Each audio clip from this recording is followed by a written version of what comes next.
আজ কোনো অনুভূতির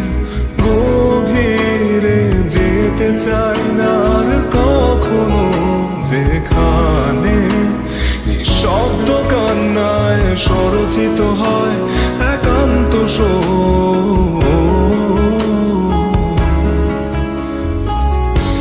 যা কিছু তার নির্দয় স্পর্শে দিয়েছে শ্রী